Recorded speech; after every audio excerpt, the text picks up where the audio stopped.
Hello everyone, and welcome to today's episode of the Arbor Farm. In this episode we're going to show you how to build a tomato trellis that does three things. It's budget friendly, it maximizes growing space, and it is compact for storage. Let's get started.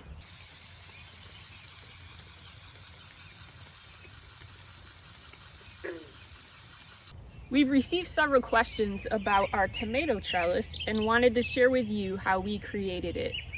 The first reason that we created this tomato trellis is because we started 90 tomato plants by seed inside our house this winter. And so we needed to have some kind of structure to hold them up and keep them from flopping. And buying tomato cages for 90 plants was something that we wanted to try to avoid. Also, we have very minimal space, and so we wanted to fit our tomato plants in very close together. We live in somewhat of a village area, and so we wanted to create something where we could have our tomato plants close together and to maximize the space that we have of tilled ground. And the third reason we have chosen this type of tomato trellis is for ease of storage. We are somewhat of an urban farm, and so we don't have a big barn to store 90 tomato trellises, one for each plant. But this, when we take it down at the end of the season, it will be very compact. We can store these T-posts, the rebar, and the PVC pieces in a small area in our garage. So ease of storage is another reason that we chose this type of tomato trellis. To begin building your tomato trellis, you will need T-posts like these. We got these from the farm store, and you can get whatever height you prefer. We chose to get 6-foot tall T-posts because they're easier to manage and easier to drive in. I'm not a very tall person, and so driving in 6-foot T-posts seemed easiest for us. At the base, you'll want to drive the T-posts in until you are past the part that holds them in the ground, the part that sticks out, the actual T.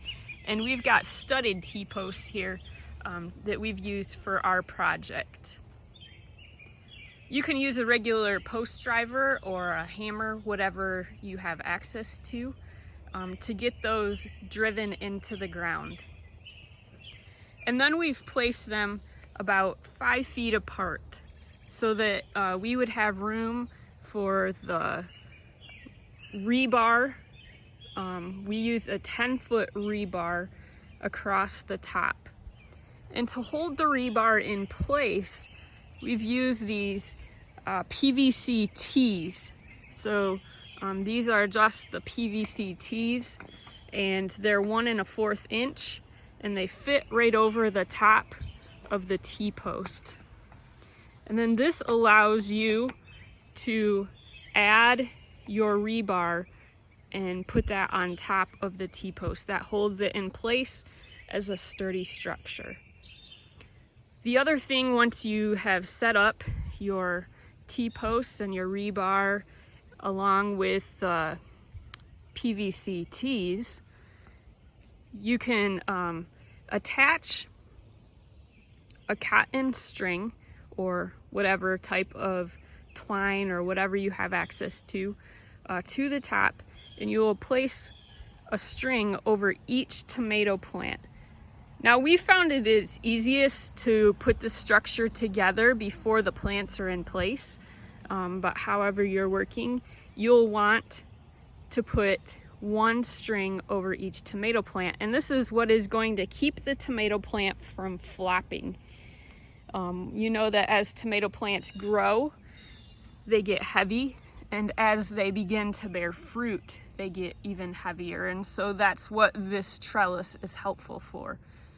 At the bottom of each string, we have placed a tomato clip. And rather than tying the string directly on the plant, which potentially will squeeze the plant as it begins to grow, we're using this clip so that it allows for space, wiggle room as the plant grows. It will not damage the plant. So we tied the string to the clip, and then we are ready to take the clip when the plant gets big enough and put it around the plant. All right, so here's our tomato plant, and we can put the clip right around. You'll notice that we have mothballs placed around our tomato plants because we have deer in our neighborhood, and so those are to try to keep the deer away. But now that we have secured the string to the tomato plant, we can just begin wrapping that around the tomato plant, and it will hold it up as it grows.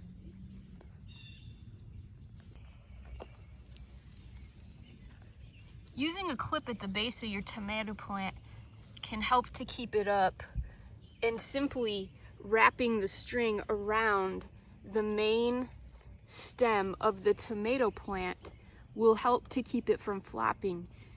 But when the tomato plants start to get really large, you might find that adding an extra clip to help hold it up would be helpful. So that is also an idea. But so far, ours are well over 2 feet tall, and they are holding up well with just being wrapped with the string around the main stem of the plant.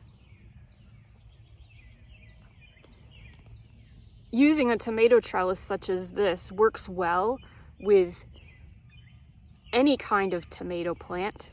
We have some Roma, beefsteak, as well as heirloom.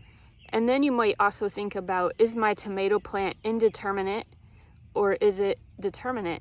And that means, is it a vine type tomato or is it more of a bush? And so either way, this type of trellis will hold your tomato plants well, keep them sturdy, and keep them from flopping. We hope that today's content, building a tomato trellis on a budget, has been helpful to you. If you have questions, please drop them in the comments below and we'd be happy to answer them. If you found today's content helpful, we hope that you'll click the like button and give us a subscribe so that you can receive notifications as to when our next videos are available. Thank you for joining us.